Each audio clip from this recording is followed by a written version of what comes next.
désapprouvé, parce que si on ne veille pas, on est désapprouvé. On vient là, excusez-moi de l'impression, mais on est un peu fractice. On fait croire des choses qui ne sont pas. On fait croire qu'on a un beau jardin, mais ce beau jardin, il n'y a que des ronces, il n'y a pas de fruits. Et pourquoi il n'y a pas de fruits? Parce qu'il n'y a pas de pardon. Je ne sais pas. Je ne sais même pas pourquoi que ma femme a parlé de ça ce matin. Mais le pardon libère.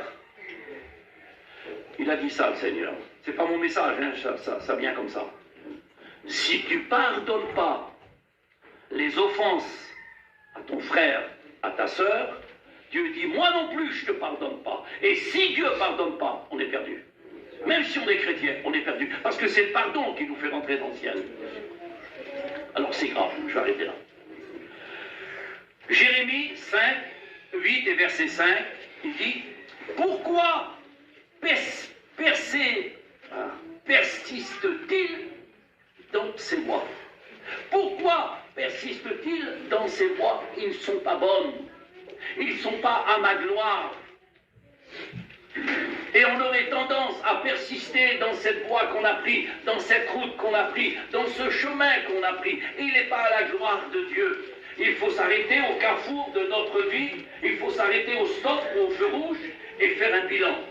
L'apôtre Paul dit, rentrez en vous-même, faites l'examen de votre vie, savoir si vous êtes dans la foi, savoir si vous êtes dans la volonté de Dieu. Et si on ne l'est pas, alors faisons tout, faisons un nettoyage, faisons un ménage. Et puis Dieu nous y aidera et que son nom soit béni. C'est peut-être un petit peu dur ce matin, mais c'est la parole.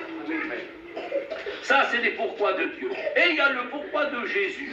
Et Jésus va dire, pourquoi avez-vous peur aux disciples qui sont sur le lac? Cependant, ils ont Jésus avec eux dans la barque et ils ont peur. Tu as Jésus dans ta barque et tu demeures dans la peur. La peur de la non-réussite, la peur du lendemain, la peur de la maladie, la peur de la mort, la peur de plein de choses. Tu as peur, tu vis dans la peur, dans la crainte, dans l'incertitude, dans le mécontentement, dans l'incompréhension, dans l'insatisfaction. Tu demeures dans la peur. Et Dieu voudrait ce matin que tu bannisses cette peur qui vient t'attrister, cette peur qui vient te déranger, cette peur qui vient t'empêcher de t'engager plus davantage avec le Maître. Parce que n'oublie pas que Jésus est dans ta barque. Il est dans ma barque aussi à moi, mais il est dans ta barque. Et tu n'as pas à avoir crainte, tu n'as pas à avoir peur. Et Jésus a fait la réprimande à ses disciples, il a dit, pourquoi avez-vous peur, gens de peu de foi? Alors tu as de la foi, mais elle est tellement minime que tu n'arrives plus à surmonter les problèmes et les difficultés. Pourquoi? Parce que tu ne viens pas à la source. Parce que si on ne se ressource pas, moi j'ai une petite voiture, elle est grande comme ça, mais il faut que je mette de l'essence, c'est une essence en plus, il faut que je mette de l'essence pour venir. Et là, j'arrête pas d'en mettre parce que ça consomme cette essence. J'arrête pas d'en mettre parce que si je mets pas d'essence, je tombe en panne. Et si je tombe en panne, il va falloir que je fasse du stop.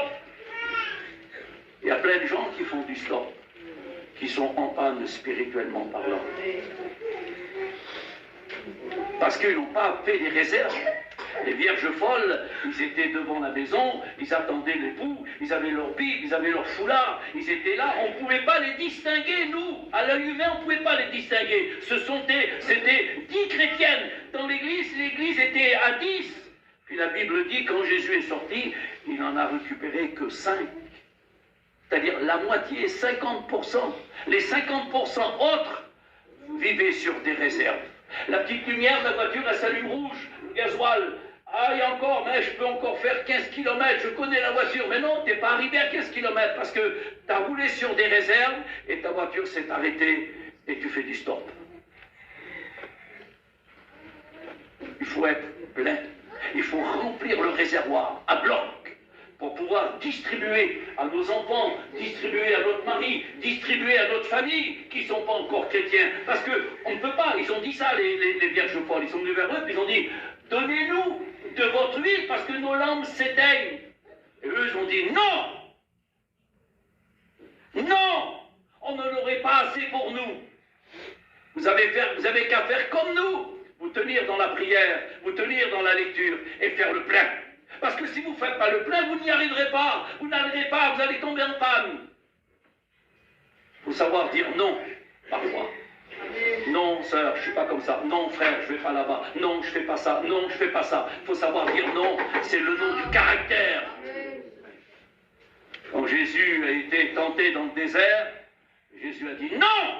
Il est écrit, l'homme et la femme ne vivra pas de pain seulement, mais de tout ce qui sort de la parole de Dieu. C'est la parole de Dieu qui nous nourrit. C'est la parole de Dieu qui fait le pain de notre vie. Et on en a besoin. Surtout aujourd'hui, plus que jamais aujourd'hui. La Bible dit qu'il est descendu sur la terre des hommes animé d'une grande colère, chassant qu'il a peu de temps. Le petit peu de temps qui lui reste à l'ennemi, il met les bouchées doubles. J'ai été voir des gens hier, je leur ai parlé du Seigneur, puis il y a un homme, son cœur c'est un morceau de roc, un morceau de pierre. Mais à la force de parler, à la force d'entretenir une conversation et de leur montrer que l'amour de Dieu était grand, il a accepté de venir à une réunion. Formidable, Seigneur. Accepter de venir à la station faire le plein de gasoil, parce qu'il va y avoir des pénuries.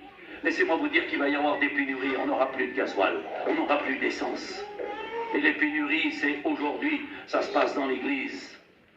On va avoir des moments difficiles. On a eu des moments difficiles pour le Covid, mais ça va certainement revenir. Laissez-moi vous dire que ça va certainement revenir. Les Chinois, ils sont en train de préparer leur armée.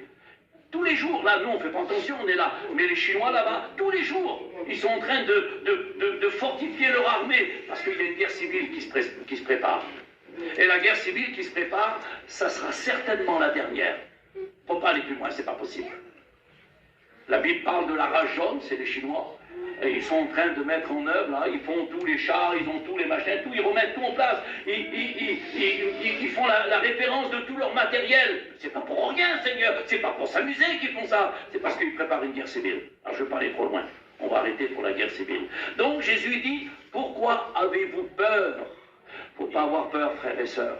Confions-nous dans celui qui est fort, dans celui qui nous donne la force d'aller plus loin. Si on est affaibli, il nous donne de la force. Je suis, moi, fatigué un petit peu, parce qu'on fait crouler, avec ma femme, je disais ça hier, on n'a pas une seconde, on n'a pas une heure pour nous. Il y a des frères avec eux à qui on est, on ne peut pas faire un petit repas, on ne peut pas rien, on peut rien faire avec eux. On a l'habitude avec Michael de se voir un peu, on ne se voit pas, là-bas. Je devais partir de lundi, on m'a demandé de faire 2 ou 3 réunions de plus. Je ne peux pas refuser les choses de Dieu, parce que je suis là pour ça. Alors donc on aime Dieu et on veut travailler pour Dieu. Amen. Et dans Matthieu 9 et verset 4, il dit, pourquoi ces mauvaises pensées? C'est Jésus qui dit ça. Pourquoi ces mauvaises pensées? Peut-être que tu as des pensées négatives, peut-être que tu regardes avec un air d'accusation, avec un œil qui tourne de mauvais côté, et l'accusation, peut-être, elle te donne à être triste, à ne pas connaître, à ne pas savoir ce qui se passe, parce qu'on regarde un peu trop de droite et de gauche. Pourquoi ces mauvaises pensées sont accumulées? Pourquoi tu accumules et que ça te rend malheureux, malheureuse? Alors le Seigneur, il voudrait qu'on soit heureux avec Dieu. Jean, il a eu la vision, que l'ennemi de notre âme descendait sur la terre des hommes pour attrister l'être humain, pour attrister le chrétien, la chrétienne. Pas les gens du dehors. Les gens du dehors ne sont pas attristés. Eux, ils vivent leur petite vie comme bon le semble, dans tout ce qu'on veut. Je ne veux pas tout énumérer. Ils vivent leur vie dans tout ce qu'ils veulent. Mais pour nous, chrétiens, on a des rênes et on a un mort. Le mort, on le met au cheval. Quand on met un mort au cheval dans la bouche, alors on tire là, et le cheval est obligé de tourner. Et on tire là, le cheval il retourne. Et c'est nous qui tenons les rênes de notre corps. Ne le laissons pas aller là où il veut. Parce que la chair, elle a des désirs contraires à l'esprit. La chair, elle veut aller là, elle veut là, elle veut là, elle veut pas. Elle veut danser le barrero, la chair. Elle veut faire tout ça, la chair. Mais il faut la tenir. Il faut la tenir et il faut tirer les rênes. Non! Tu ne feras pas ce que tu veux, parce que moi je suis conduit par l'esprit, non pas par la chair, et je marche par l'esprit, non pas par la vue. Et si on marche par la vue, par l'esprit, alors on fera la volonté de Dieu. Il est dit ça, Apocalypse 12, 10.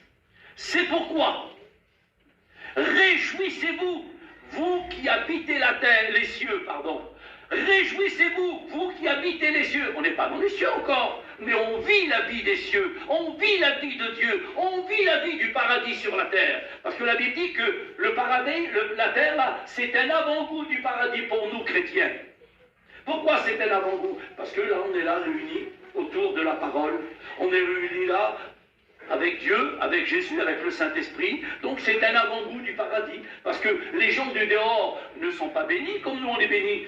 J'ai 68 ans, j'ai pleuré comme un petit bébé tout à l'heure là. Parce que j'ai pensé aux frères, il a mis un petit peu de parfum. Bon, ils s'en vont, c'est vrai, mais c'est pas le parfum de Dieu, ça. Dieu a dit, je te parfume de mon esprit. Et quand on est parfumé par Dieu, on sent bon, on a un bon parfum, on a un beau langage, on a une bonne vision, on a une bonne compréhension. Et quand on est parfumé par Dieu, on a envie d'aller visiter celui ou celle qui a besoin d'être visité. Peut-être que tu es seul, peut-être que tu te crois abandonné, peut-être que tu te crois seul parce que tu te dis, mais pourquoi ils ne viennent pas vers moi? Ils vont toujours là-bas, on me l'a dit en rigolant, c'est une blague, hein, c'est une sœur que j'adore dans mon cœur. Elle m'a dit, toujours, Michael. Et pas nous, si, vous, si, on vous aime dans notre cœur et je vous aime dans mon cœur. Parce que Dieu m'a dit de venir vous voir, de venir vous visiter. Puis si on vient pour les malades, on vient à droite, à gauche, dans les maisons, c'est parce que Dieu nous y envoie. Parfois on est fatigué, on ne voudrait pas, mais Dieu nous y envoie, on y va. Ça c'est le parfum de Dieu. Amen. Béni soit Dieu. Alors, c'est pourquoi, réjouissez-vous, on doit se réjouir. Vous qui habitez les cieux, mais il dit, mais malheur à la terre, car le diable est descendu animé d'une grande colère. Vous arrêtez là. Psaume 102 et verset 14. Le temps fixé par Dieu est à son terme. Je ne sais pas si vous savez ce que ça veut dire, vous le savez, mais je voudrais que vous le compreniez. Le temps fixé par Dieu est à son terme. Quand Dieu a dit à Noé, va construire un bateau, tu vas essayer de faire entrer le plus de monde possible dans le bateau, et quand le monde sera rentré dans le bateau, je fermerai la porte. Pas toi, Noé, moi, je la fermerai, mais alors au temps voulu. Au temps fixé par moi, je fermerai l'arche de Noé. D'accord. Puis l'eau a tombé, vous connaissez l'histoire, je ne vais pas la raconter. Et puis le moment est venu où la porte devait être fermée. Et Dieu a fermé la porte. Et les gens, quand ils sont venus, ils ont frappé, ils ont hurlé, C'était fini. Dieu a frappé. En son temps, Dieu fait les choses à merveille. Et en son temps, Dieu viendra chercher son Église. Et si tu n'as pas été parfumé,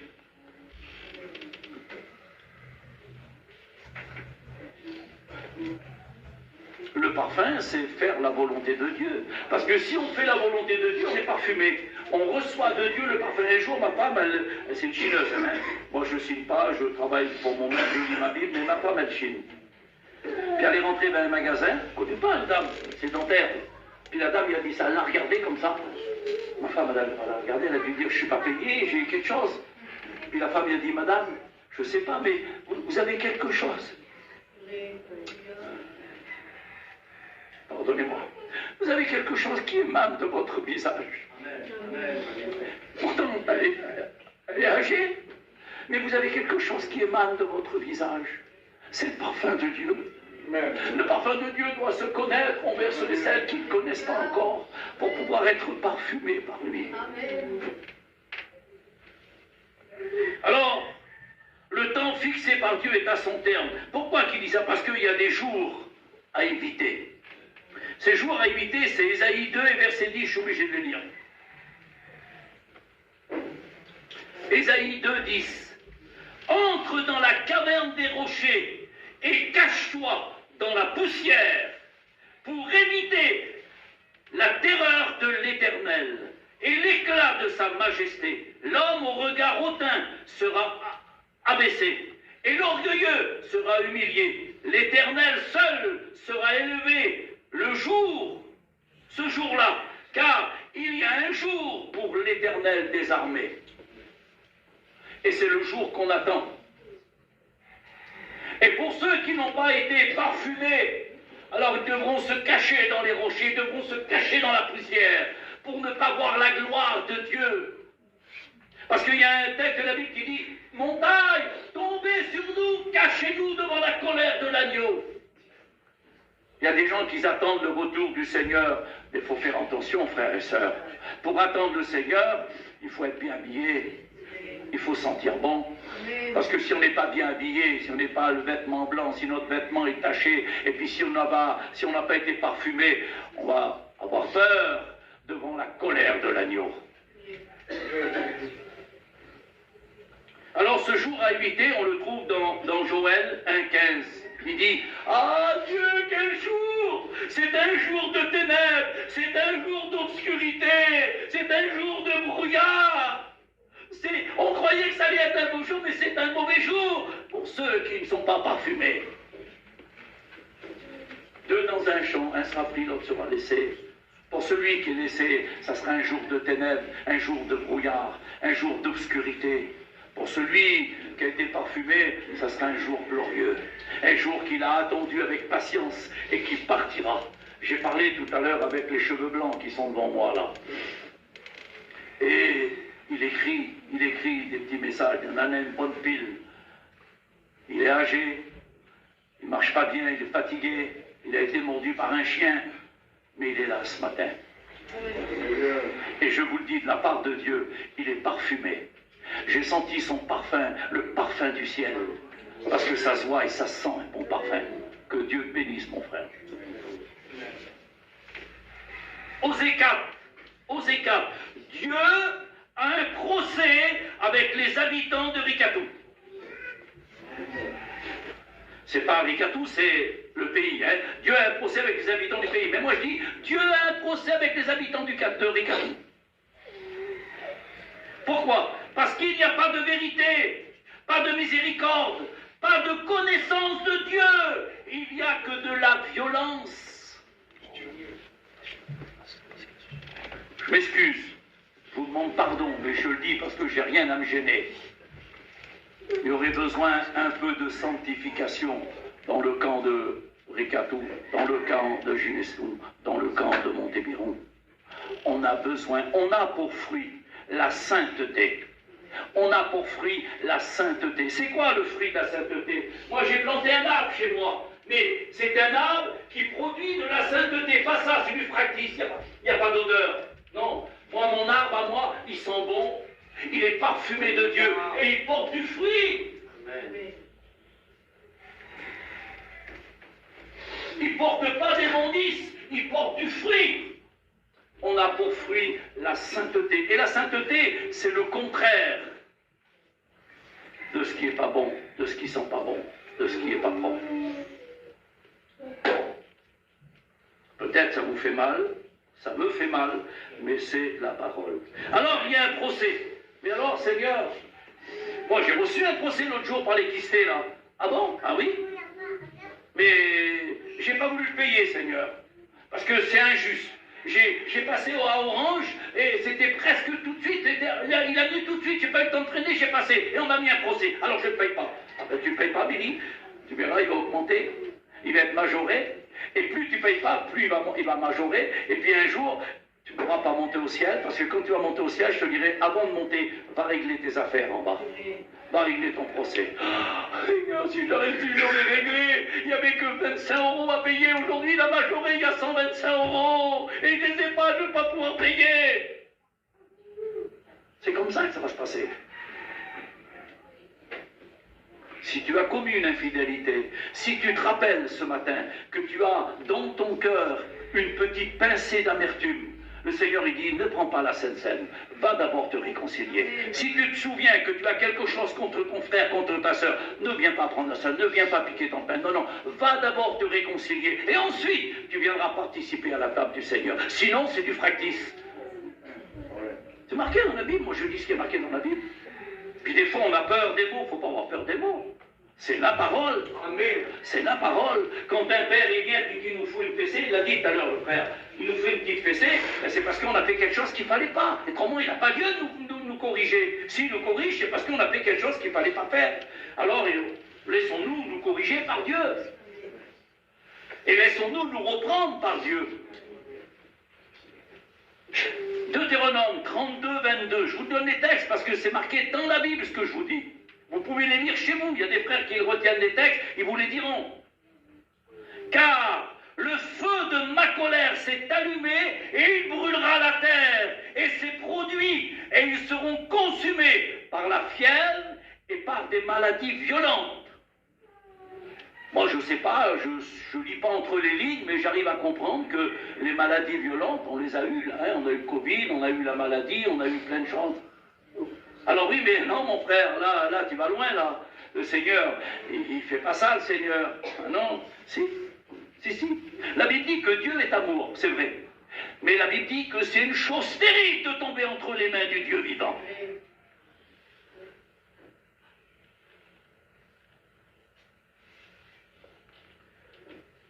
Noé, Noé en soi et nos enfants sont en train de se noyer, Noé, oh! Puis il y en a un dedans, peut-être le cousin à Noé. Il a dit, mais il est beau ton Dieu là, il nous laisse hors dans l'eau, il y a nos enfants, ils se noient, c'est pas un Dieu d'amour que Dieu nous a dit là. Et Dieu répond, il ouvre le voile, puis il répond, si fils, je suis un Dieu d'amour. C'est ma justice qui se fait valoir là.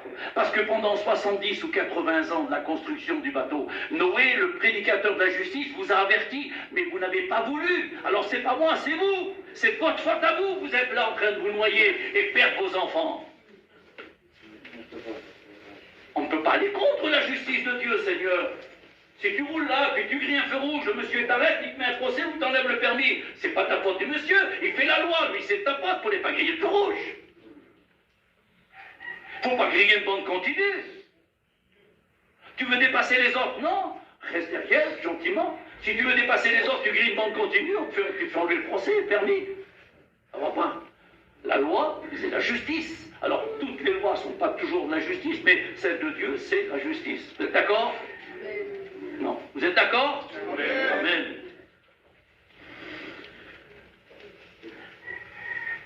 Deutéronome 32, 21. Ils ont excité, c'est Dieu qui parle, hein, ils ont excité ma jalousie par ceux qui n'est point Dieu. Ils m'ont hérité. Moi, j'exciterai leur jalousie. Alors ça, ce texte-là, il m'a fait frémir. Je le relis. Ils ont excité ma jalousie par ceux qui n'est point Dieu. Ils m'ont irrité. Alors dis-moi, j'exciterai leur jalousie par ceux qui n'est pas mon peuple. Seigneur, quel message Dieu que tu nous donnes là. Alors ça veut dire quoi ça? Alors, ma soeur que j'adore dans mon cœur, je l'adore dans mon cœur, mais elle a dit ça, elle dit toujours Michael et pas nous. Ça coupe bien les poulets par contre. Ça c'est moi qui a jalousé ce foyer-là. En étant toujours vers Michael, je les ai jalousés. Alors, c'est pas méchant, hein, là, c'est pas tout à fait ça. Mais on va prendre une autre image. J'ai un petit garçon de 10 ans, puis j'ai une petite fille de 12 ans. D'accord? C'est mes deux petits-enfants, d'accord? Puis je viens dans mon petit-ans, là. Tiens, mon bébé, un petit billet de 5 € pour aller t'acheter des glaces. Et elle dit, c'est toujours lui qui fait ça, moi tu fais rien pour moi, je t'aime plus, t'es pas mon père. Je jalouse ma petite. Et en retour, elle me jalouse, parce qu'elle va vers sa mère. Et puis moi je lui viens, elle fait non, je t'aime plus. Ah, Dieu, j'ai pas dans mon cœur, j'ai laissé ma petite, je la jalouse. Quand on jalouse Dieu, c'est ce qui se passe. Il dit ça. Ils ont excité ma jalousie par ce qui n'est pas Dieu. C'est-à-dire, on l'a jalousé non pas par la volonté de Dieu, mais par la volonté de la chair. C'est ce qu'il veut dire. Ils m'ont irrité. Alors moi aussi j'exciterai leur jalousie par ce qui n'est pas mon peuple. Ça veut dire que je ne les reconnais pas comme mon peuple. Parce que mon peuple ne me jalouse pas. Mon peuple m'aime. Mon peuple a du parfait. Et si mon peuple n'est pas parfumé, c'est pas mon peuple. Il y a plein de gens qui ne sont pas des enfants de Dieu. Je le dis souvent, moi. Je le dis souvent. Puis peut-être qu'il y en a là ce matin. T'es chrétienne? Oui, oui, mon frère. Ah, merci Seigneur. T'es baptisé? Non. T'es pas chrétienne. Comment ça? Mais non, t'es pas chrétienne. T'as eu le code, mais t'as pas la conduite. Tu peux pas conduire. T'as passé le code, oui, c'est vrai, mais t'as pas le droit de conduire. Il faut passer la conduite pour conduire. Et quand t'as la conduite, tu peux conduire. Mais tu conduis pas avec le code. T'as levé ta main, c'est vrai. T'as accepté Jésus, c'est bien. Et t'as pas été plus loin. Plus loin, il y a de l'eau, il y a un baptême. T'as pas pris l'engagement. Tu t'es pas engagé, t'as peur. Peur de changer ta vie, peur de plus faire ce que tu fais, peur de plus dire ce que tu dis. Alors tu restes là devant le baptême, puis tu n'es pas baptisé, tu n'es pas chrétienne. Tu n'es pas chrétien. Pas possible. Pas possible que ça. Ah si, c'est comme ça. C'est comme ça. C'est ça, jalouser Dieu. Seigneur, moi je te veux, hein, Seigneur. Viens frère, viens prier pour ma petite, elle est malade. Viens frère. On prie, le Seigneur l'avait dit. Ah, c'est bon, Michto, il n'y a plus besoin maintenant. Il n'y a pas une route de secours, Seigneur. C'est un Dieu d'amour qui veut vivre avec nous dans notre foyer, dans notre cœur, tous les jours, dans nos voitures, dans notre camion. Il veut vivre avec nous dans notre maison. Il veut vivre avec nous.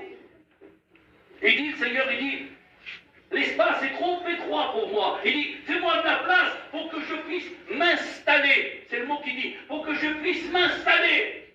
Nous, on fait une petite place pour qu'il reste demi-heure. Le temps de la guérison ou le temps de la bénédiction. Maintenant, on est dehors. On n'a pas assez de place. Pas assez de place pour nous. Parce qu'il faut faire ça, faut faire ça, faut dire ça, faut dire ça. Alors on n'a pas assez pas. Puis ça dérange. Tu nous déranges, Jésus. On n'a plus le droit de dire ça, on n'a plus le droit de dire ça. On n'a plus le droit d'aller là-bas, on n'a plus le droit. Tu nous déranges, laisse-nous un peu tranquille. Alors viens quand on a besoin de toi, puis quand on n'a plus besoin de toi, sors. Moi, ça me fait peur. Je vous le dis devant Dieu, ça me fait peur. Jérémie 16 et verset 20. L'homme peut-il se faire un Dieu qui n'est pas Dieu? Oui! On peut se faire un Dieu qui n'est pas Dieu.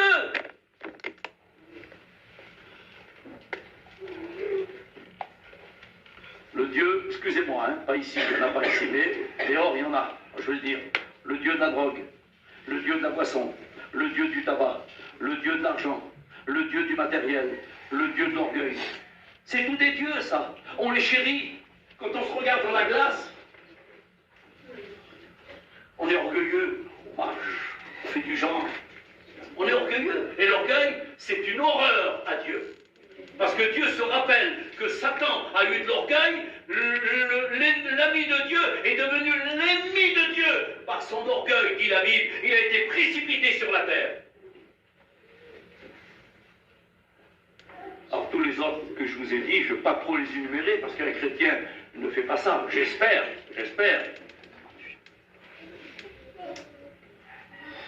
Oui, on peut se faire un Dieu qui n'est pas Dieu. Un Dieu à notre dimension, un Dieu à notre désir, un Dieu qu'on se fait nous-mêmes, une évangile qu'on se fait à nous, une évangile qu'on a le droit de tout. On peut se la faire, mais ce n'est pas l'évangile de Dieu. L'évangile de Dieu nous dit, tu aimeras ton prochain comme toi-même. Tu aimeras ton Dieu de toute ta force, de toute ta pensée. Tu aimeras ton Dieu et ton prochain comme toi-même. Là, oui, là, c'est ton Dieu. On reconnaît ton Dieu. Acte 7 et verset 40, il dit, ils tournèrent leur cœur vers l'Égypte. L'Égypte, c'est le monde. Ils tournèrent leur cœur vers l'Égypte. Comment voulez-vous que Dieu soit d'accord avec nous si on tourne notre cœur vers l'Égypte, vers le monde? Disant à Aaron, fais-nous un Dieu qui marche devant nous. Non pas qui marche avec nous, mais qui marche devant nous. On va le suivre. Et puis si ça ne nous plaît pas, on peut prendre à droite et on peut prendre à gauche. Et vous connaissez le récit, hein? Aaron était un veau d'or. Et là, ils se sont dévertis. Ils ont rendu Dieu jaloux. Et la jalousie de Dieu s'est mise en colère. Le feu de Dieu s'est mis en colère contre ce peuple qui ont jalousé Dieu. Et Dieu les a fait plonger dans l'éternité du fond de la terre.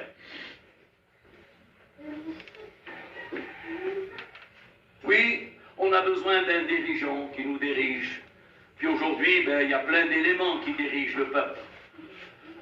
Je connais maintenant, je vous connais, vous êtes toute ma famille, tous mes frères et sœurs. Puis je connais les camps ici, je connais le camp de Montébirou. Puis il y a des jeunes, malheureusement, qui ont un dirigeant et qui ne peuvent pas s'en libérer. Parce que ce dirigeant leur fait gagner beaucoup d'argent, beaucoup d'argent, beaucoup d'argent.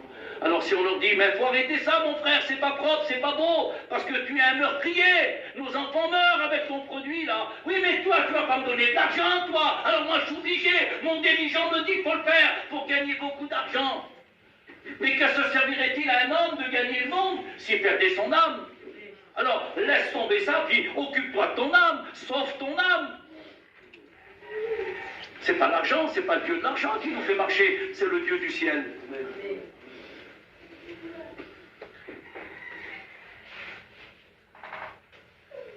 Amos 4 et verset 10.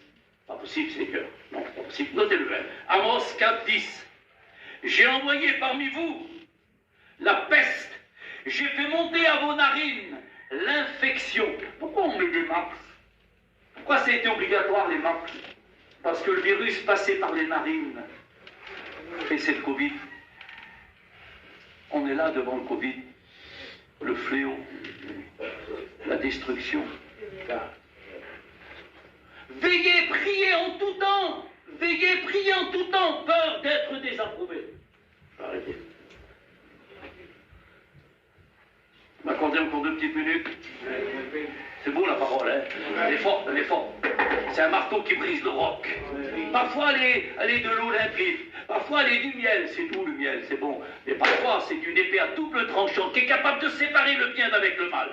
Et quand on a compris la parole, on sépare. On sépare ce qui n'est pas bon. On sépare ce qui est vil. On garde ce qui est bon pour Dieu. Parce que bientôt, on va rendre des comptes à Dieu. La Bible dit que tous vont comparaître devant le tribunal du Christ. Et puis il y en a qui vont avoir à rougir devant le tribunal. Ah bon? Ah oui, parce qu'ils vont voir leur passé. Ils vont voir que la Bible dit que le film de leur vie va être développé là.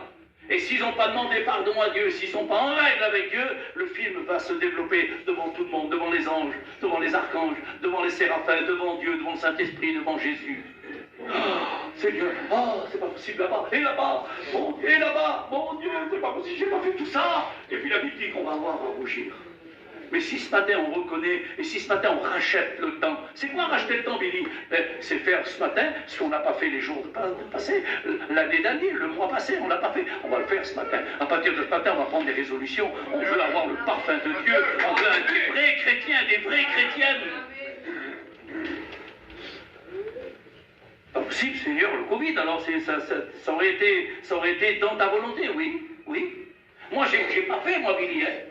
C'est Dieu qui parle. J'ai pas fait le Covid, moi, non. Mais je l'ai vu arriver, le Covid.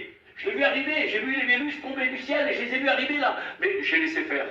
Et pourquoi, Seigneur? Parce que, Billy, l'ange de l'Éternel campe autour de ceux qui le craignent. J'ai envoyé mon ange, Billy, à Ricatou, à Montébirou, à Montpellier. J'ai envoyé mon ange autour de maisons des chrétiens et des chrétiennes. Ceux qui me craignent. Ah, d'accord. Oui, mais alors ceux qui ne craignent pas, Seigneur, il n'y a pas d'ange, Billy. Et puis là, le virus, il arrive, puis il fait du dégât. L'ennemi, le voleur, il vient parce qu'il n'y a pas de protection, il n'y a pas de respect, il n'y a pas de crainte. Alors l'ennemi, il vient, puis il fait des ravages. Il chourave tout, la télé, les sous, le manger, le Coca-Cola dans le frigidaire, il prend tout, lui. Vous avez du Coca-Cola chez vous dans le frigidaire? Faites bien attention, hein. Il a soif, il donne le Coca, lui. Qu'est-ce qu'il dit? Amos 3, 6. Parce qu'il y en a qui disent non, là il se trompe et puis il va trop loin. Le Seigneur ne peut pas envoyer. C'est possible. Il l'a fait en Égypte. Il l'a fait au Veau d'Or. Il l'a fait à la mer Rouge. Quand le peuple de Dieu était assailli par l'ennemi, et puis ils vont passer là, Jésus a dit à Moïse, Moïse, lève ton bâton, la croix, lève ton bâton. Parce que sous la mer, j'ai tracé un chemin depuis la fondation du monde pour que mon peuple puisse passer à pied sec. Puis ils ont passé, puis l'ennemi, quand il est venu, Pharaon, il est venu, Dieu a refermé la mer. Et pourquoi Seigneur t'a fait ça? Parce que c'est des méchants. C'est parce qu'ils me jalousent, c'est parce qu'ils ne m'aiment pas. Alors je les renferme dans la mer, puis c'est les poissons, les piranhas qui vont les manger. Oh, Jésus, l'amour. Alors c'est vrai, Seigneur, tu es capable, oui. Regardez, je l'ai marqué là, dans Amos 3,6. Ah bon? Qu'est-ce que tu as marqué dans Amos 3,6, Seigneur? Ben ça. Arrive-t-il un malheur dans une ville sans que l'Éternel Dieu en soit l'auteur? Car l'Éternel Dieu ne fait rien sans avoir révélé son secret à ses serviteurs, à ses chrétiens, à ses chrétiennes. Il avertit le Seigneur, comme ce matin, il nous avertit par sa parole. Il vous avertit à moi, mais il m'avertit à moi. Tu cherches la misère, tu la trouves. Tu cherches la paix, tu la trouves. Il a dit, Seigneur, cherchez-moi de tout votre cœur et vous me trouverez. Amen. Voici le jour vient, dit Dieu, en Amos 8 et verset 11. Où j'enverrai la famine parmi vous. Encore une famine, oui. Non pas la famine du pain et du bois, mais la famine de ne plus entendre la parole de Dieu. Ça veut dire qu'il n'y aura plus de pasteur, il ne sera plus là, frère. Il sera parti. Dommage. Aussi. On sera parti. Ça sera la famine. Non pas la famine du pain et du manger, de la nourriture, non. La famine de ne plus entendre la parole de Dieu, il n'y aura plus d'église. Il sera le bâtiment, vous allez pouvoir faire de la fête, pouvoir de la musique s'il faut, pour ceux qui veulent. Mais nous, les chrétiens, on ne sera plus là. C'est la famine de ne plus entendre la parole de Dieu. Il n'y aura plus de pasteur et il n'y aura plus d'église. Voilà ce qui veut dire le texte. J'ai envoyé parmi vous la famine, non pas la famine du pain et du bois, mais la famine de ne plus entendre la parole de Dieu. On est dans cette période de la fin des temps. On est dans cette période où Dieu va envoyer cette famine sur la terre. Et nous, on partira. Ceux qui vont rester, ils auront du pain en abondance, le pain du boulanger, pas le pain du ciel, le pain du boulanger. Vous savez, quand le fils prodigue est parti de la maison du père, il est parti, il a dissipé son bien, et arrivé un moment, plus de sous, plus rien. Parce que dans le monde, on perd tout, on n'a plus rien. D'accord. Il est assis, et puis il réfléchit. Vers mon père, j'avais du pain en abondance. Et là, je meurs de faim. Celui qui part de la maison du père, il meurt de faim. Dans la maison du père, on a du pain. On a de la nourriture dans la maison du père. Ne partons pas de la maison du père. Ne jalousons pas Dieu en partant de la maison du Père. Heureux l'homme qui craint Dieu. Heureux la femme qui craint Dieu. Psaume 1 et verset 12. Exode 12 et verset... Exode 12. Il ne permettra pas au destructeur de rentrer chez toi si tu crains Dieu.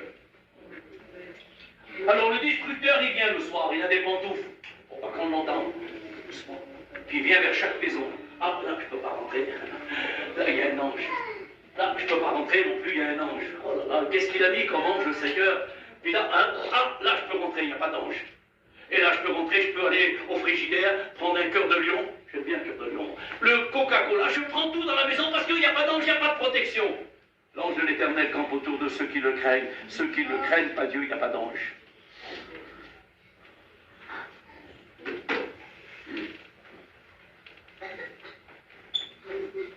Je crois que je vais terminer là. Oui, je termine là. Je vais juste dire ça. Pourquoi, on a dit? Pourquoi? Il y en a des pourquoi, hein? Il y en a plein. Pourquoi je ne réussis pas, Seigneur? Pourquoi je ne suis pas béni? Pourquoi ça ne marche pas dans ma vie? Pourquoi mes enfants ne m'écoutent pas? Pourquoi mon foyer ne marche pas? Pourquoi ça ne va pas dans mon cœur? Pourquoi je suis triste? Pourquoi je souffre? Pourquoi? Il y en a des pourquoi. Et il y a Jésus aussi, il a dit pourquoi. Ah bon? Jésus? Oui, il a dit pourquoi. Matthieu 27 et verset 46. Vers 9 heures, Jésus s'écria d'une voix forte en disant, mon Père, pourquoi m'as-tu abandonné?